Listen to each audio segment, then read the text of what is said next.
Livro Arsène Lupin contra Sherlock Holmes. Capítulo 1. A Mulher Loura. 1. Número 514, série 23.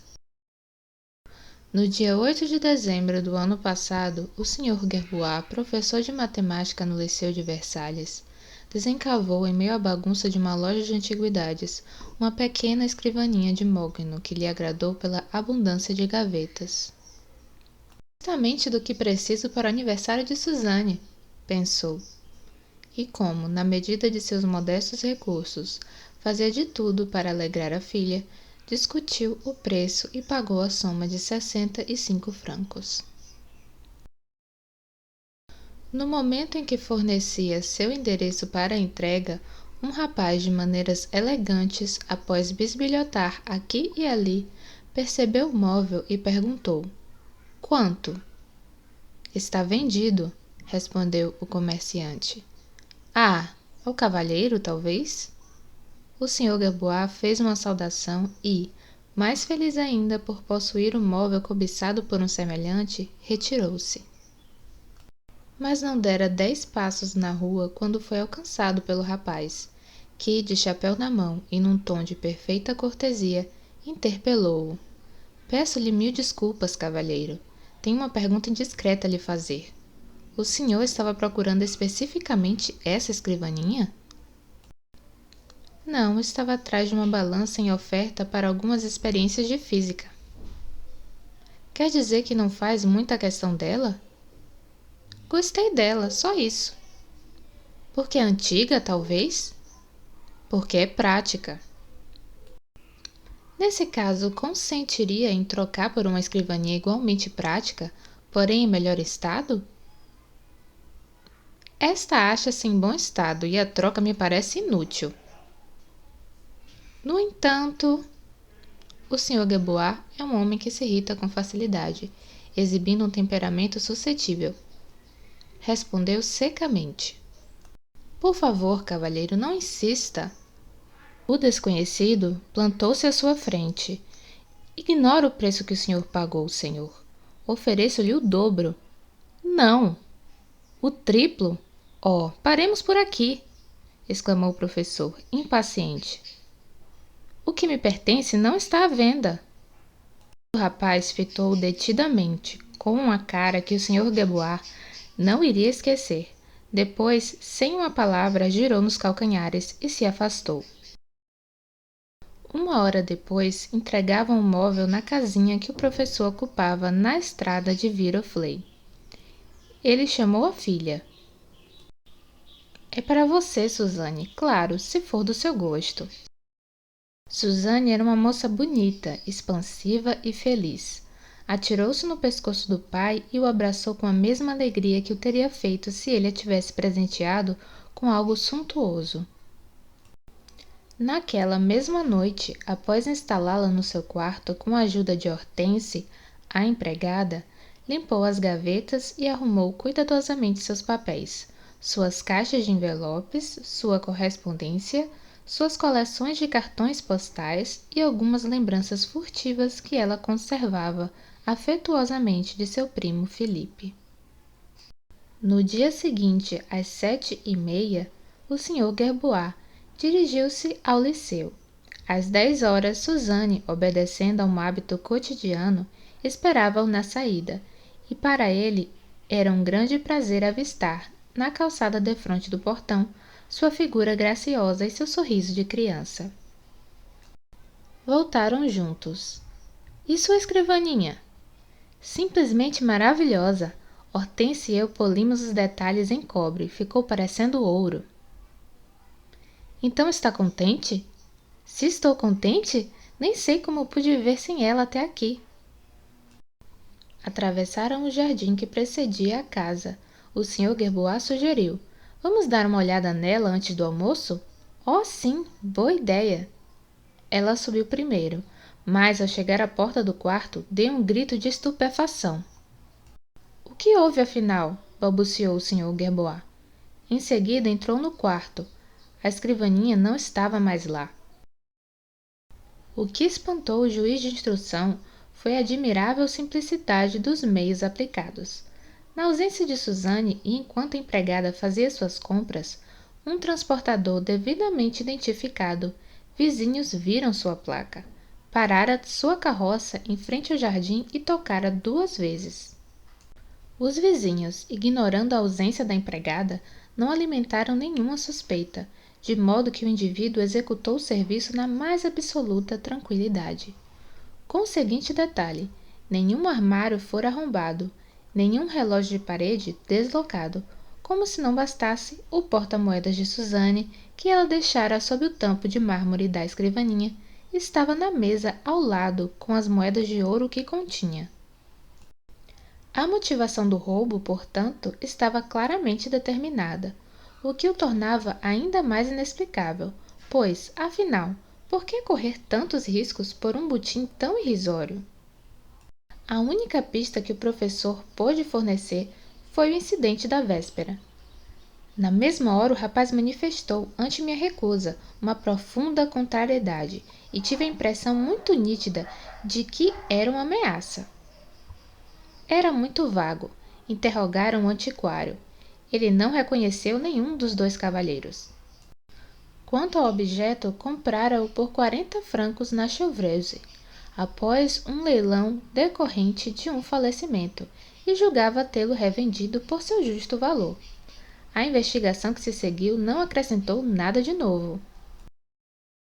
Mas o Sr. Gerbois continuou persuadido de que sofrera um prejuízo enorme. Uma fortuna devia estar dissimulada no fundo falso de uma das gavetas, sendo esta a razão pela qual o rapaz, conhecedor do esconderijo, agira com tal determinação. O que teríamos feito com essa fortuna, paizinho? Ecoou Suzane. O quê? Ora, com um dote desses você poderia aspirar aos melhores partidos. Suzane, que limitava suas pretensões ao primo Felipe, um partido medíocre, suspirava amargamente. E a vida continuou na casinha de Versalhes, menos alegre, menos despreocupada, nublada por arrependimentos e decepções.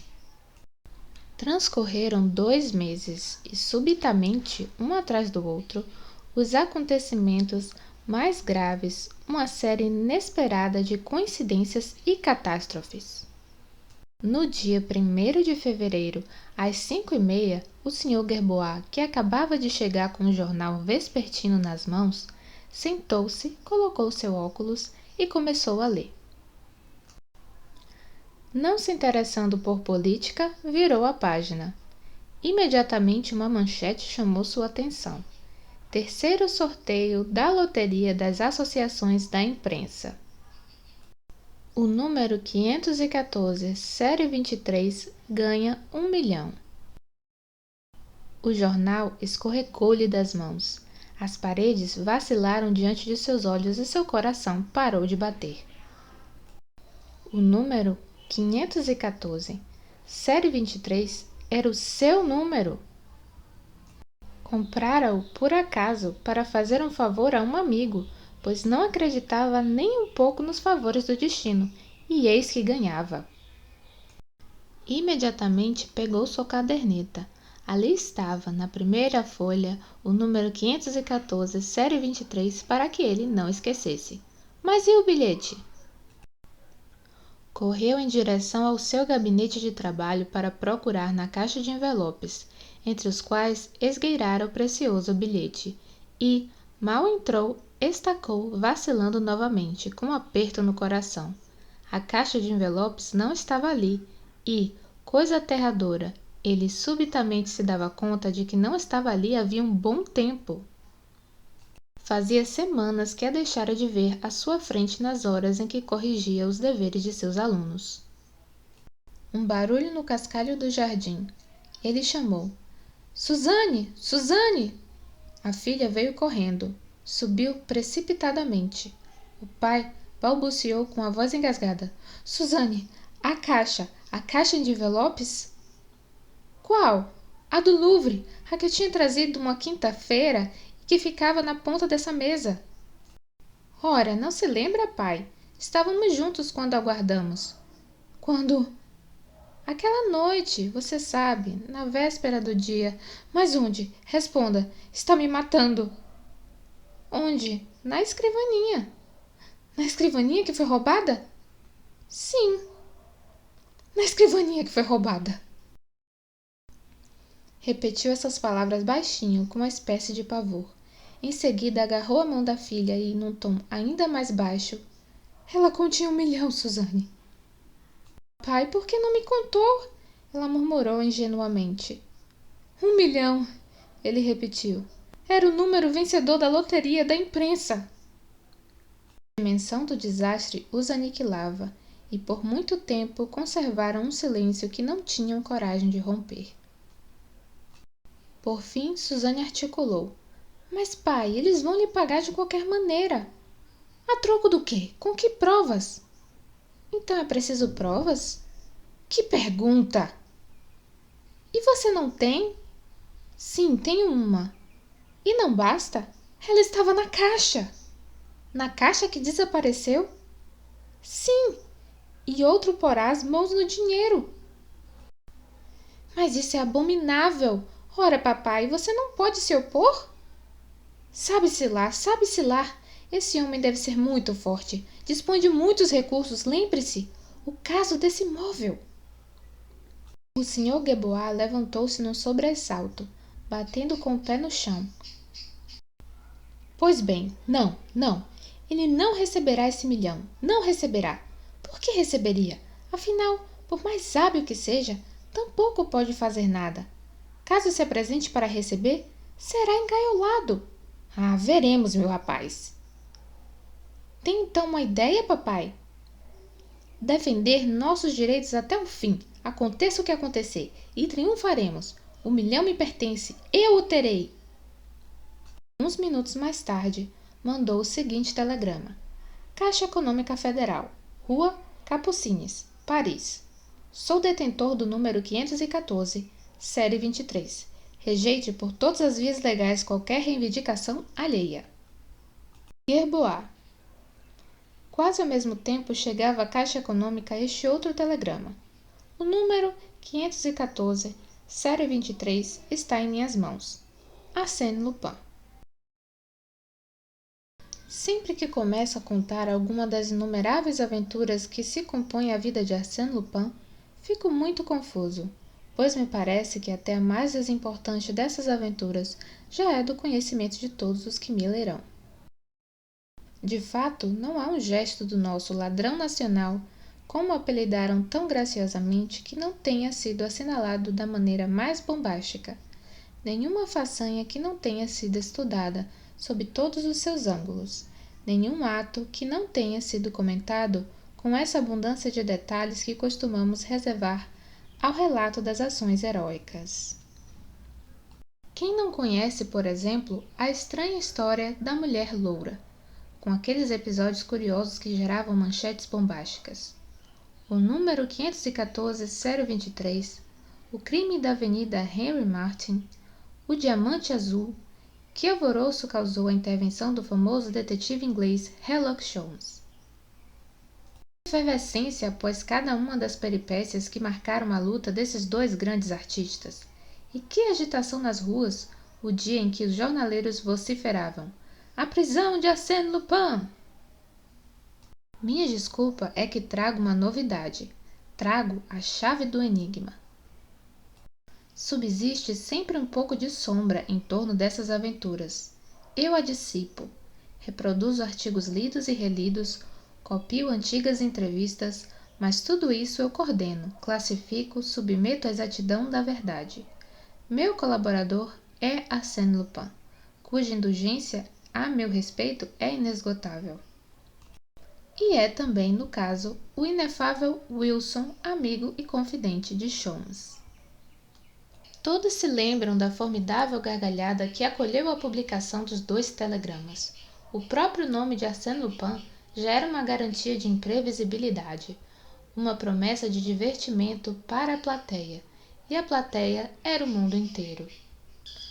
Das buscas imediatamente operadas pela Caixa Econômica, resultou que o número 514, série 23, fora vendido por intermédio do Crédit Lyonnais, sucursal Versalhes, ao comandante de artilharia Besse. Ora, o comandante morrera em consequência de uma queda de cavalo.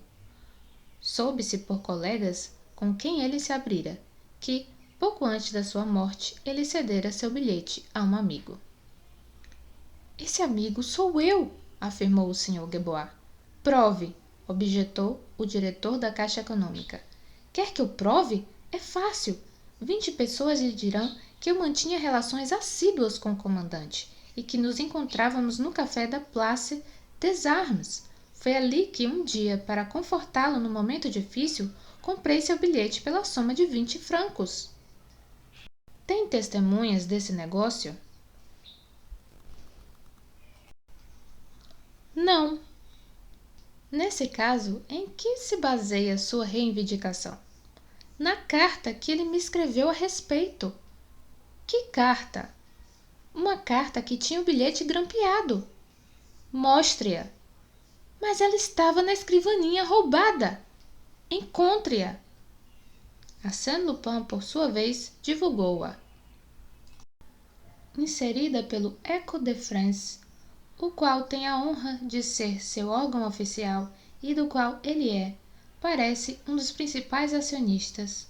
Uma nota comunicou que ele entregava nas mãos do Dr. Detinan, seu advogado, a carta que o comandante Besse lhe escrevera.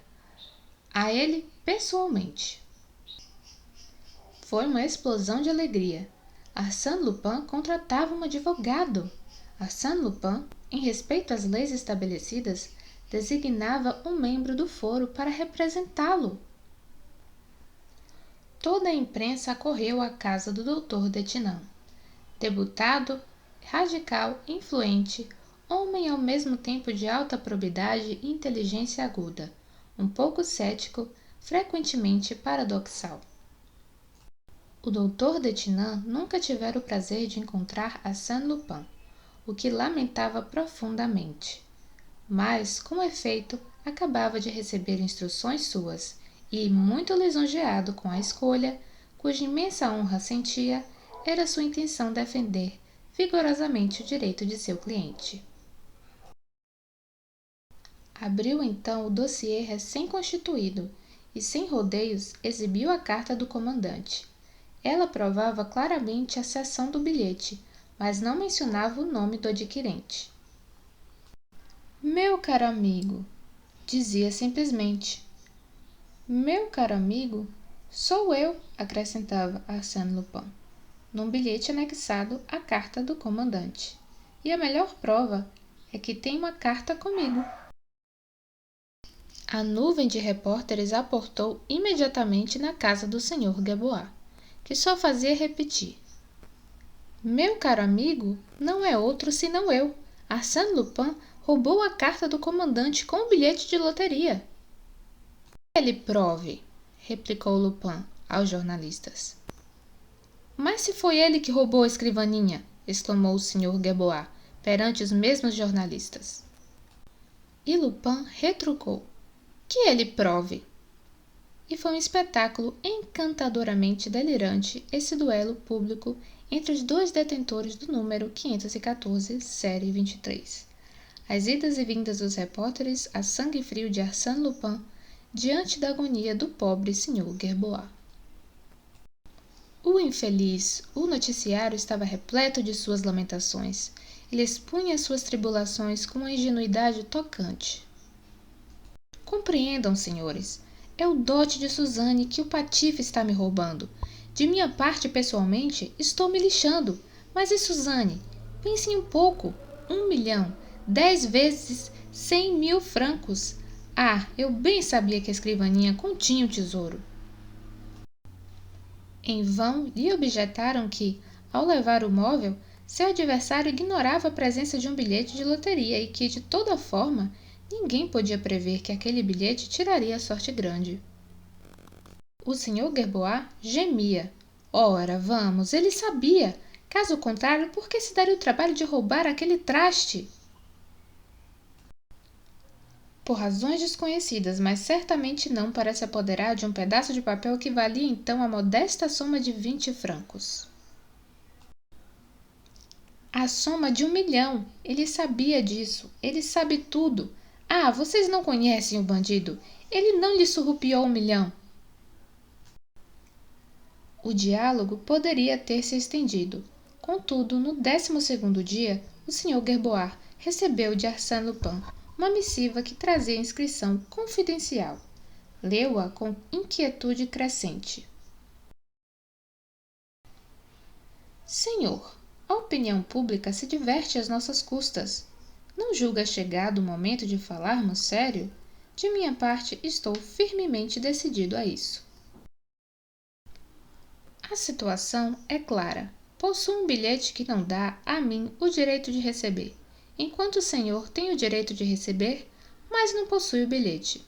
Logo, nada podemos um sem o outro.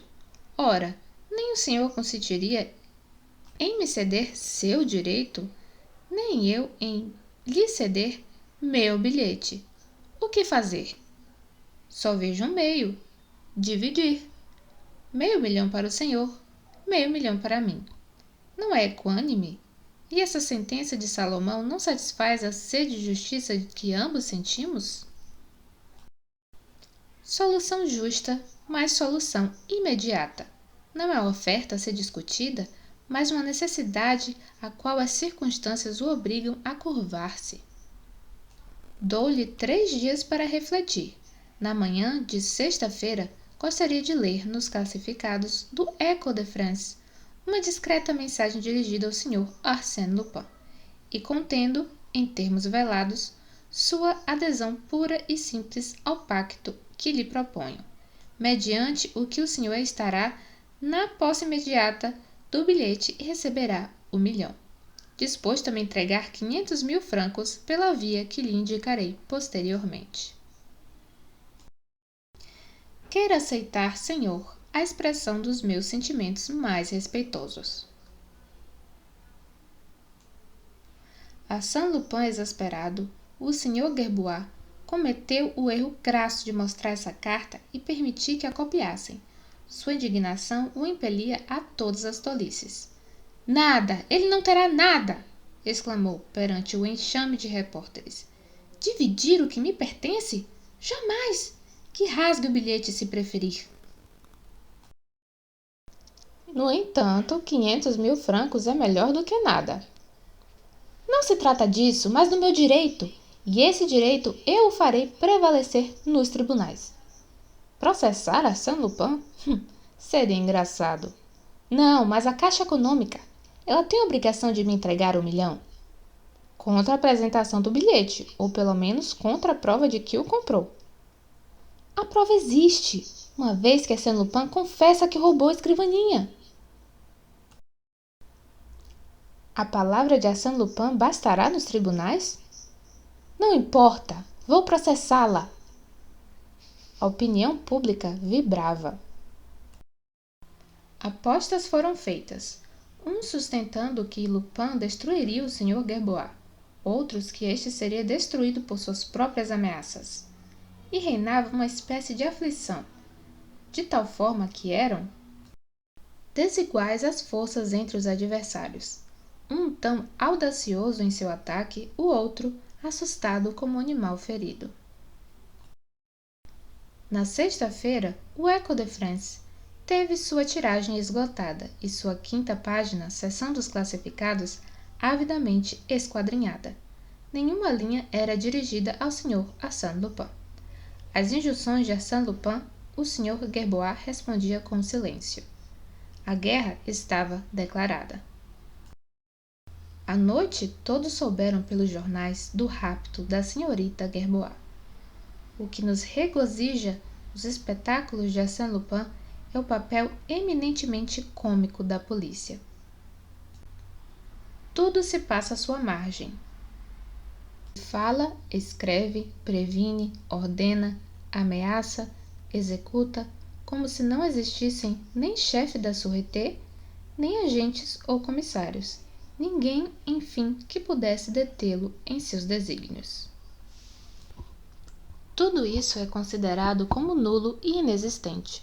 O obstáculo não conta. O que não quer dizer que a polícia não se empenhe. Em se tratando de Arsène Lupin, de alto abaixo das hierarquias, todo mundo pega fogo, ferve espuma de raiva. É o inimigo, e o inimigo ri da sua cara, provoca-o, menospreza-o ou, o que é pior, ignora-o. O que fazer contra semelhante inimigo? Às 9h40, segundo o depoimento da empregada, Suzane deixava a casa. Às 10h05, ao sair do liceu, seu pai não a avistou na calçada onde ela costumava esperá-lo. Logo, tudo acontecera durante a curta caminhada de 20 minutos que conduzira Suzane de sua casa até o liceu, ou pelo menos até as cercanias do liceu. 2 vizinhos afirmaram ter cruzado com ela a 300 passos de casa. Uma senhora vira caminhando ao longo da avenida uma moça cuja descrição correspondia à dela. E depois? Depois não se sabia. Procuraram de todos os lados, interrogaram os funcionários das estações ferroviárias e do pedágio. Ninguém reparara em nada naquele dia que pudesse estar ligado ao rapto de uma moça. No entanto, em Ville-d'Avray, um merceeiro declarou ter vendido óleo para um automóvel fechado que, 1 hora mais tarde, o automóvel voltava de Versalhes. Um problema no carro obrigou-o a desacelerar, o que permitiu ao merceeiro constatar ao lado da mulher loura já vista a presença de outra mulher, esta envolta em chales e véus. Não havia dúvida de que fosse Suzane Gerboat. Mas então tudo levava a crer que o rapto acontecera à luz do dia, numa rua movimentada, em pleno centro da cidade. Como? Onde, precisamente? Nenhum grito foi ouvido, nenhum movimento suspeito observado. O merceeiro forneceu a descrição do automóvel, uma limusine 24 cavalos da marca Peugeot, com a carroceria azul escura. Por via das dúvidas, informaram-se junto à diretora da garagem central, a senhora Bob Walthor, preciosa informante no que se refere a raptos por automóvel. Na manhã da sexta-feira, com efeito, ela alugara por um dia uma limusine Peugeot a uma moça loura, que, aliás, não voltara a ver. Mas e o motorista? Era um tal de Ernest, contratado na véspera com base em excelentes referências. Ele está aqui? Não, levou o carro e não voltou. Não podemos encontrar seu rastro? Certamente, junto às pessoas que o recomendaram. Aqui estão seus nomes. Foram à casa dessas pessoas. Nenhuma delas conhecia o tal Ernest. O Sr. Gerboat não tinha forças para sustentar uma batalha que começava de maneira tão desastrosa para ele. Inconsolável desde o desaparecimento da filha, martirizado pelos remorsos, capitulou. Um anúncio classificado, publicado no Echo de France, e que todo mundo comentou, admitiu francamente sua rendição, sem rodeios. Era a vitória, a guerra terminada em 4 vezes 24 horas. 2 dias depois, o Sr. Gerboat atravessava o pátio da Caixa Econômica. Introduzido junto ao diretor, estendeu o número 514, série 23. O diretor teve um sobressalto. Ah, está com ele? Devolveram-lhe? Estava extraviado. Aqui está ele, respondeu o Sr. Gerboat. Mas o senhor pretendia... Aventou-se. Tudo não passa de mexericos e mentiras. Mas, de toda forma, precisaríamos de documentos comprobatórios. A carta do comandante é suficiente? Naturalmente. Aqui está ela. Perfeito. Queira deixar essas provas conosco. Temos 15 dias para a verificação. Avisarei tão logo possa se apresentar ao nosso caixa. Até lá, cavalheiro, creio que tem todo o interesse em não se pronunciar e encerrar este caso no silêncio mais absoluto. É a minha intenção. O Sr. Gerbois não falou mais nada, tampouco o diretor, mas há segredos que vêm à luz sem que se cometa qualquer indiscrição, e logo transpirou que Arsène Lupin tivera a audácia de enviar ao Sr. Gerbois o número 514, série 23. A notícia foi recebida com uma admiração estupefata.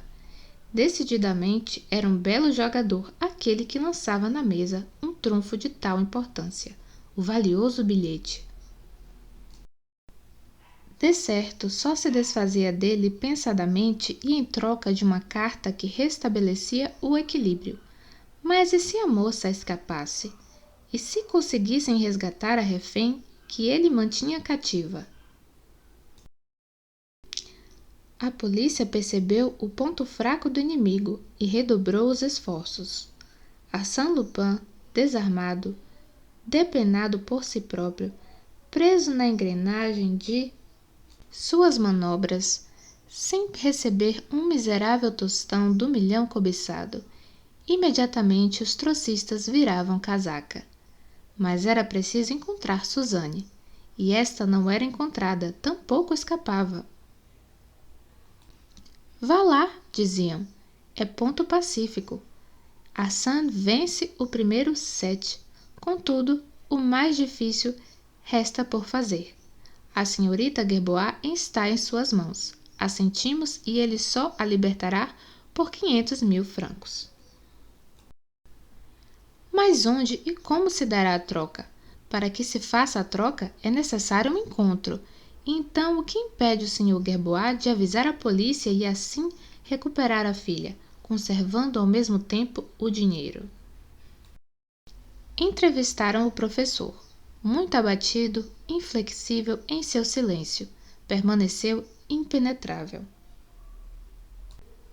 Sem comentários, estou na expectativa. E a senhorita Gerbois? As buscas continuam. Mas Arsène Lupin lhe escreveu? Não. Confirma isso? Não. Então escreveu. Que instruções ele deu? Sem comentários. Cercaram o Sr. Detinan, mesma descrição.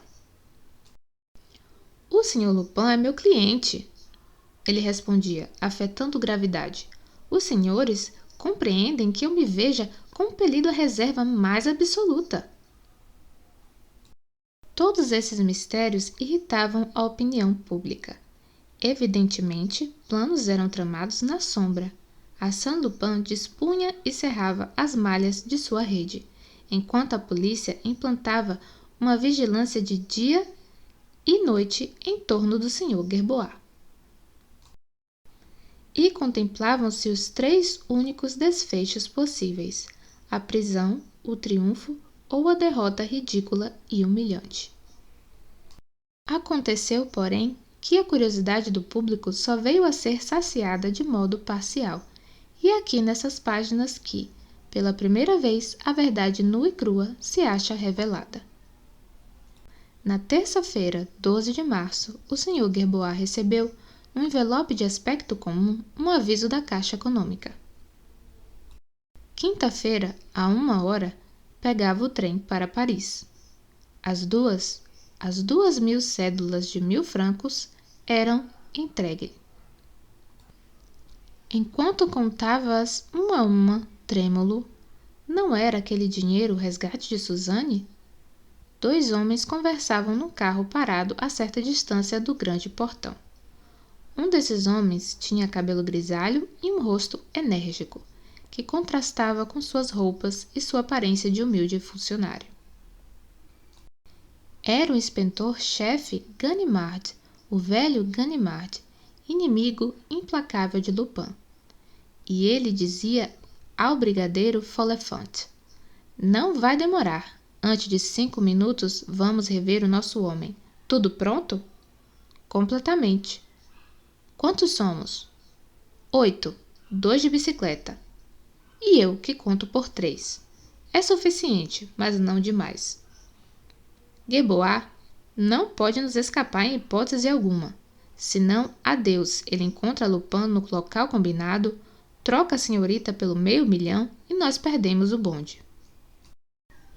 Mas por que então o homem não se junta a nós? Seria tão simples. Colocando-nos no seu jogo, ele conservaria 1.000.000 inteiro. Sim, mas ele tem medo. Se tentar enganar o outro, não terá sua filha. Que outro? Ele! Ganimard pronunciou essa palavra num tom grave, um tanto temeroso, como se falasse de uma criatura sobrenatural, cujas garras já tivesse experimentado. É de fato esquisito, observou sensatamente o brigadeiro Follefante. Sermos relegados a proteger esse senhor contra ele mesmo. Com Lupin, o mundo vira de cabeça para baixo, suspirou Ganimard. 1 minuto depois ele disse, atenção. Boa saía, no fim da rua de Descapotines. Enveredou pelos boulevares, do lado esquerdo. Afastava-se lentamente, passando em frente às lojas e observando as vitrines. Tranquilo demais o sujeito, comentou Ganimard. Um indivíduo que carrega 1.000.000 no bolso não tem essa tranquilidade. O que lhe resta fazer? Oh, nada, evidentemente. Seja como for, eu desconfio. Lupin é Lupin. Nesse momento, o Sr. Gerbois dirigiu-se a um quiosque. Escolheu alguns jornais, esperou o troco, abriu uma das gazetas e, com os braços estendidos avançando a passos curtos, começou a ler. Subitamente deu um pulo e se jogou dentro de um automóvel que estacionava rente ao meio-fio. O motor estava ligado, pois ele partiu rapidamente, deixou a igreja da Madeleine para trás e desapareceu. Desgraçado! Exclamou Ganimard. Mais um golpe de sua lavra! Saíram em disparada e outros homens acorriam ao mesmo tempo em torno da Madeleine.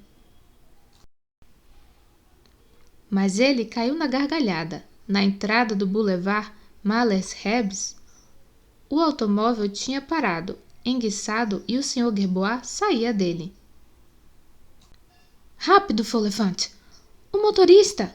Pode ser o tal Ernest! Follefante ocupou-se do motorista. Chamava-se Gaston. Era empregado da Sociedade dos Fiacres Automotivos. 10 minutos antes, um senhor o contratara e lhe dissera para esperar de marcha engatada. Perto do quiosque, até chegar outro senhor. E o segundo cliente? Perguntou Follefante. Que endereço ele lhe deu? Nenhum endereço. Boulevard Malesherbes, Avenida de Messine, gorjeta dupla. Só isso. Nesse ínterim, contudo, sem perder 1 minuto, o Sr. Gerbois pulara dentro do primeiro cocher que passava. Cocheiro, ao metrô da Concorde. O professor saiu do metrô na praça do Palais Royal, correu até outro coche e se fez conduzir até a Praça da Bolsa. Segunda viagem de metrô, depois Avenida de Villiers, terceiro coche. Cocheiro, Rua Clé-Piron, 25. O número 25 da Rua Clé-Piron é separado do Boulevard des Batignolles pelo prédio que faz a esquina. Gerbois subiu ao primeiro andar e tocou. Um senhor abriu. É aqui que mora o Dr. Detinan? Sou eu mesmo, Sr. Gerbois, correto? Exatamente. Estava à sua espera, cavalheiro. Faça o favor de entrar. Quando o Sr. Gerbois adentrou o escritório do advogado, o relógio da parede marcava 3 horas. Ele disse imediatamente: é a hora marcada. Ele não está aqui? Ainda não. O Sr. Gerbois sentou-se, secou a testa, consultou seu relógio como se não soubesse a hora e ansiosamente repetiu: ele virá? O advogado respondeu: O senhor me interroga, cavalheiro, sobre a coisa do mundo que tenho mais curiosidade de saber. Nunca fui tão impaciente. Em todo caso, se vier, ele arrisca muito. O prédio está supervigiado há 15 dias. Desconfiam de mim. E de mim mais ainda. Por exemplo, não tenho certeza se os agentes que estavam nos meus calcanhares perderam meu rastro. Mas então, a culpa não seria minha, exclamou precipitadamente o professor. E não há nada a me censurar. O que prometi? Obedecer às suas ordens. Pois bem, obedeci cegamente às suas ordens. Recebi o dinheiro na hora marcada por ele e vim a esta casa conforme ele estipulou, responsável pelo infortúnio da minha filha. Cumpri minhas promessas com toda lealdade. Cabe a ele cumprir as suas. E, no mesmo tom ansioso, acrescentou: Ele trará minha filha, não é? Espero. Só um detalhe. O senhor o viu? Eu? Claro que não. Ele simplesmente me pediu por carta que eu recebesse a ambos e despachasse meus criados antes das 3 horas, sem admitir ninguém no meu apartamento entre sua chegada e sua partida. Se eu não aceitasse essas instruções, ele me pedia para avisá-lo com 2 linhas no Echo de France. Mas estou muito contente de prestar um favor a Saint-Lupin e consinto em tudo. O Sr. Gerbois gemeu. Ai de mim! Como isso tudo vai acabar? Tirou do bolso as cédulas, espalhou-as sobre a mesa e fez 2 maços iguais. Em seguida, eles se calaram. De tempos em tempos, o Sr. Gerbois prestava atenção. Não tinham tocado a campainha?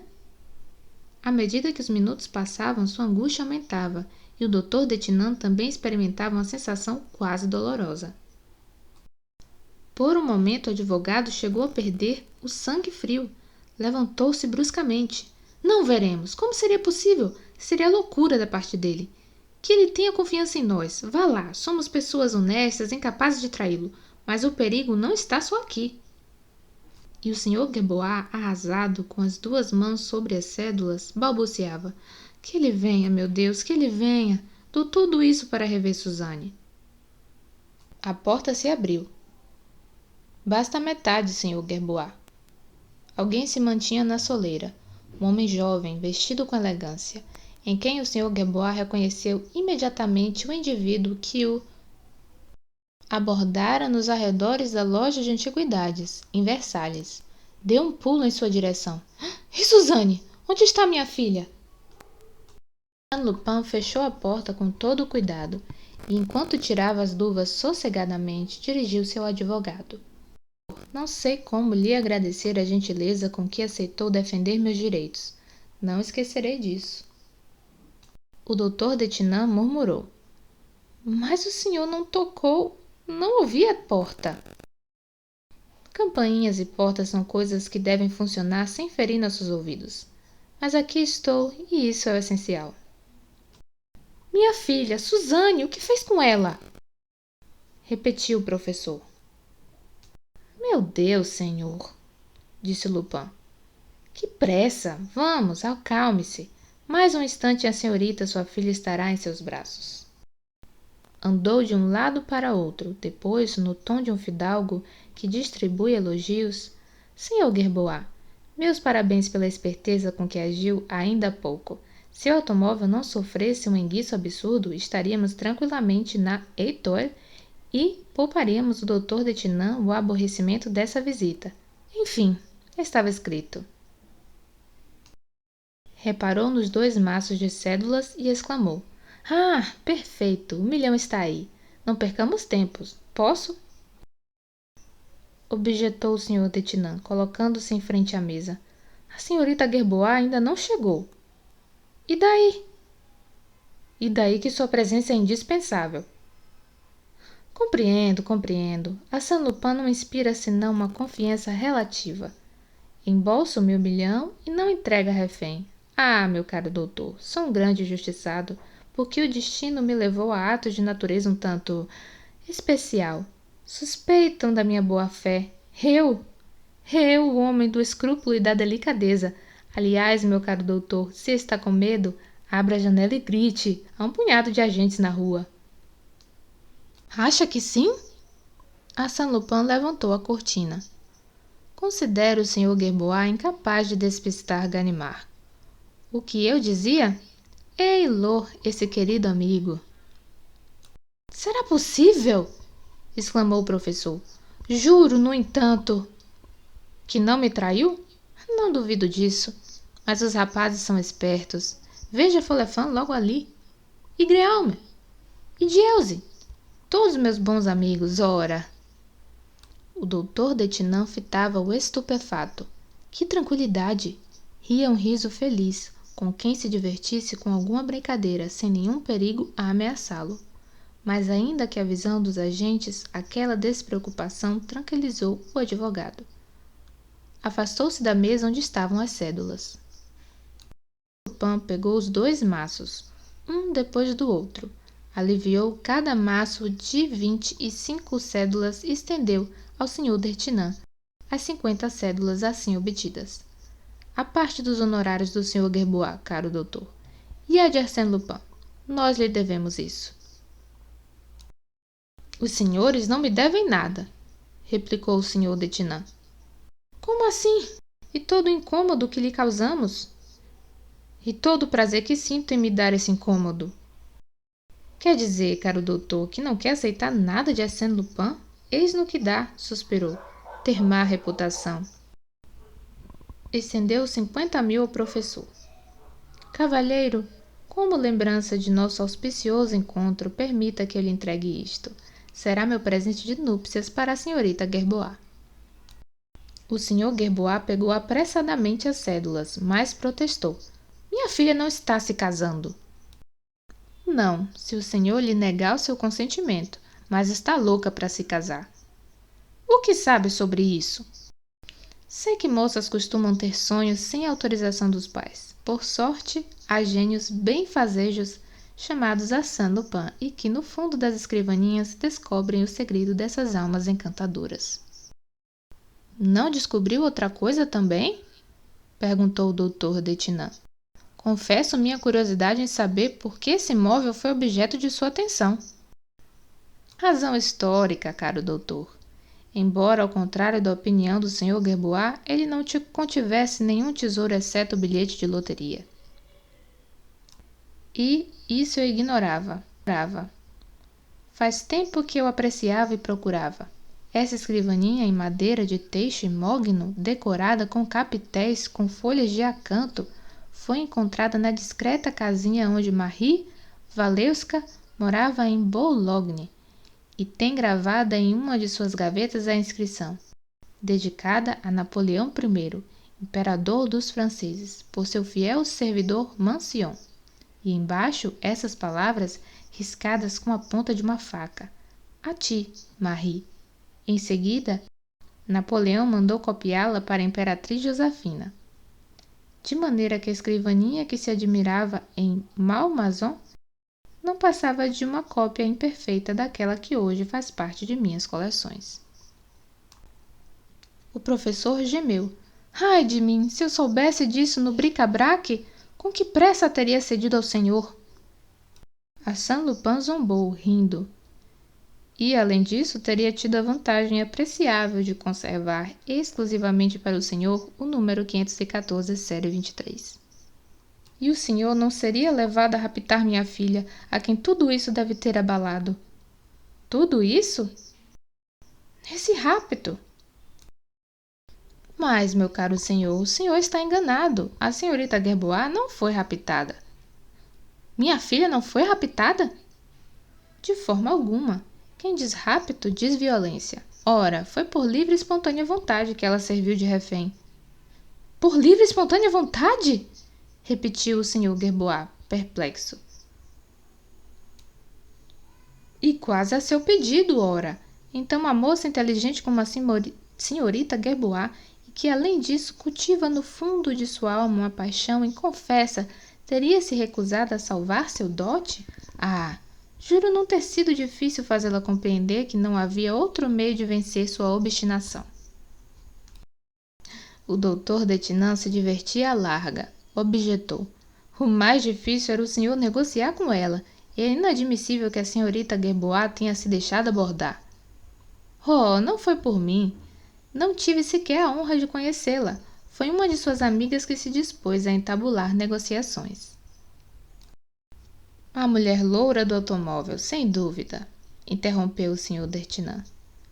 Exatamente. Desde a primeira entrevista junto ao liceu, tudo estava acertado. A senhorita Gerboat e a sua nova amiga viajaram, visitando a Bélgica e a Holanda, da maneira mais agradável e instrutiva para uma moça. Aliás, ela mesma vai lhe explicar.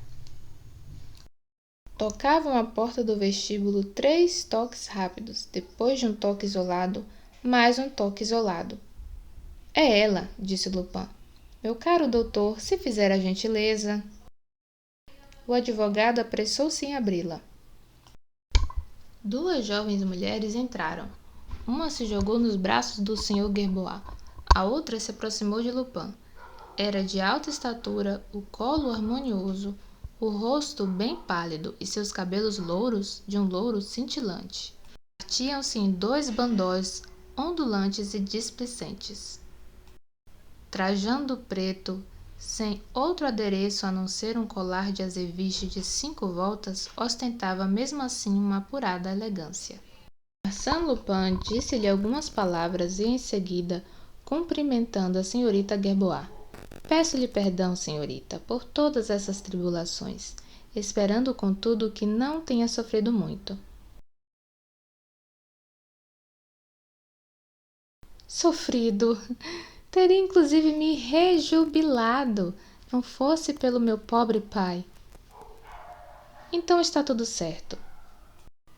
Beije-o novamente e aproveite a oportunidade, que é excelente, para lhe falar do seu primo. Claro que sim, a senhorita compreende, seu primo Felipe, esse rapaz cujas cartas guarda com tanto cuidado. Suzanne ruborizou, se desestabilizou e, como aconselhava Lupin, terminou se atirando de novo nos braços do pai. Lupin observou os dois com um olhar enternecido e disse consigo mesmo: como nos sentimos recompensados ao fazer o bem! Que espetáculo comovente! Feliz o pai, feliz a filha, e pensar que toda essa felicidade é obra sua, Lupin. Essas criaturas o abençoarão mais tarde. Seu nome será devotamente transmitido aos netos que tiverem. Oh, a família! A família! Foi até a janela. O nosso bom Ganimard continua ali? Que prazer ele sentiria em assistir a essas encantadoras efusões. Mas não está mais ali. Não há mais ninguém, nem ele nem os outros. Diabos! A situação é grave. Não me admiraria nada se já estivessem na garagem dos coches, na portaria talvez, ou mesmo na escada. O Sr. Gerboat deixou escapar um gesto. Agora que a filha lhe fora devolvida, recuperava o senso de realidade. A prisão de seu adversário representava meio milhão a mais para ele. Instintivamente deu um passo. Como por acaso Lupin atravessou seu caminho? Aonde vai, Sr. Gerboat? Defender-me contra eles? 1000 vezes amável. Não se incomode. Aliás, juro que estão mais encrencados do que eu. E continuou refletindo. No fundo, o que eles sabem? Que o senhor está aqui e que talvez a senhorita Gerboat também esteja, pois devem tê-la visto chegar com uma mulher desconhecida. Mas eu? Nem desconfiam. Como eu teria me introduzido num prédio que eles vasculharam hoje de manhã, do porão ao sótão? Não. Segundo todas as probabilidades, esperam me agarrar em alguma armadilha. Pobres queridos. A menos que presumam que a mulher desconhecida foi enviada por mim e a suponham encarregada de proceder à troca, e nessa eventualidade se preparam para prendê-la quando ela sair. Ouviu-se um toque de campainha. Com um gesto brusco, Lupin imobilizou o Sr. Gerboat e, com a voz seca e imperiosa: Alto lá, cavalheiro! Pense em sua filha e seja razoável, senão, quanto ao Sr. Dr. Detinan, tenha sua palavra. O Sr. Gerbois ficou pregado no lugar. O advogado não se mexeu. Sem qualquer pressa, Lupin pegou seu chapéu. Um pouco de pó o cobria, escovou-o com a manga da camisa. Meu caro doutor, se um dia precisar de mim, meus melhores votos. Senhorita Suzane e toda a minha simpatia ao Sr. Felipe. Tirou do bolso um pesado relógio com tampa dupla de ouro.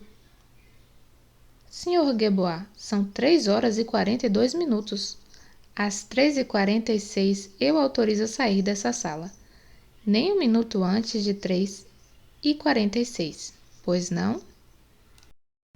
Mas eles vão entrar à força, não pôde deixar de dizer o Dr. Detinan.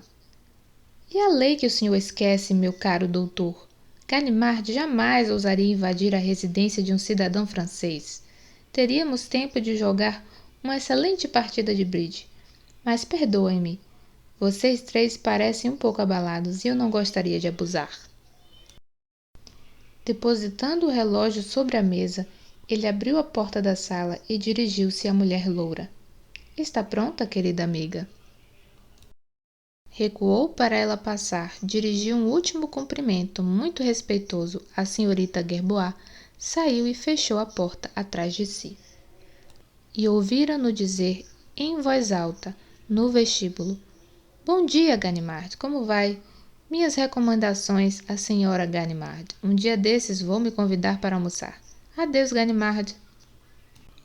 Outro toque de campainha, brusco, violento, depois toques repetidos e ruídos de vozes no corredor do andar. 3h45, balbuciou o Sr. Gerbois. Após alguns segundos, resolutamente foi até o vestíbulo. Lupin e a mulher loura não estavam mais ali. Pai, não pode! Espere! Exclamou Suzane. Esperar? Enlouqueceu? Acordos com esse patife. E o meu milhão? Abriu. Ganimard se precipitou. Essa mulher, onde ela está? E Lupin? Ele estava aqui. Está aqui. Ganimard deu um grito de triunfo. Nós o pegamos! O prédio está cercado! O Dr. Detinan objetou. Mas e a escada de serviço? A escada de serviço dá no pátio e só há uma saída, o portão principal. 10 homens o vigiam. Mas ele não entrou pelo portão principal. Não sairá por ali. E por onde, então? Replicou Ganimard. Através dos ares? Ele abriu uma cortina. Um longo corredor apareceu, dando acesso à cozinha. Ganimard desceu-o correndo e constatou que a porta da escada de serviço estava fechada, com uma volta dupla. Da janela interpelou um dos agentes. Ninguém? Ninguém. Então, exclamou. Eles estão no apartamento. Esconderam-se num dos quartos. É materialmente impossível terem escapado.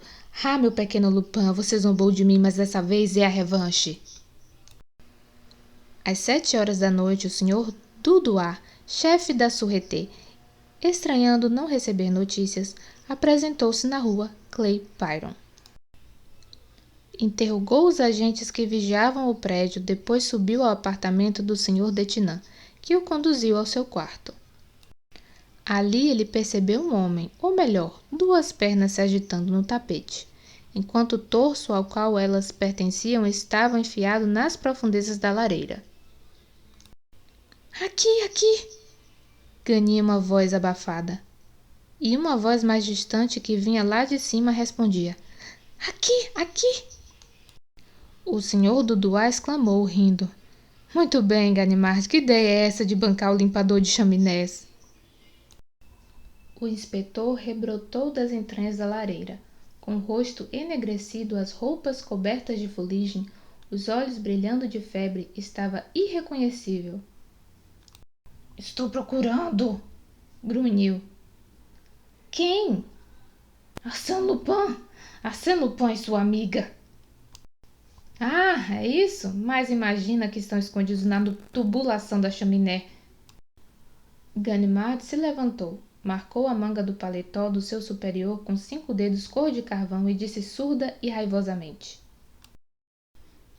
E onde mais o senhor acha que eles podem estar, chefe? Forçosamente hão de estar em algum lugar. São seres de carne e osso como nós. Criaturas assim não desaparecem virando fumaça. Não, mas em todo caso, eles fugiram. Por onde? Por onde? O prédio está cercado. Há agentes no telhado. E o prédio vizinho? Não há comunicações com ele. Os apartamentos dos outros andares.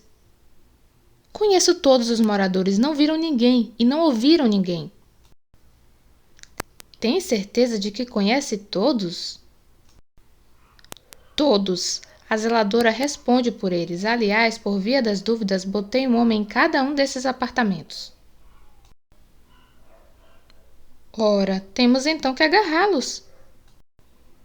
É o que eu digo, chefe, é o que eu digo. Temos que agarrá-los e assim será, porque os dois estão aqui. Não podem não estar. Fique tranquilo, chefe. Se não for hoje, a noite será amanhã. Dormirei aqui, dormirei aqui.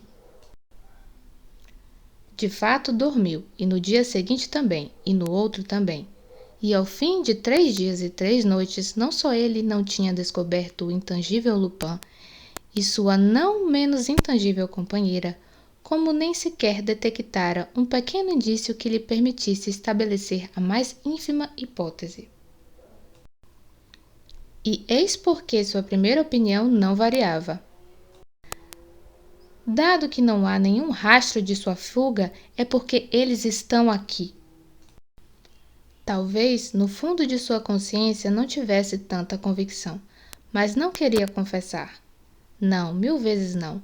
Um homem e uma mulher não evaporam como gênios maus dos contos infantis.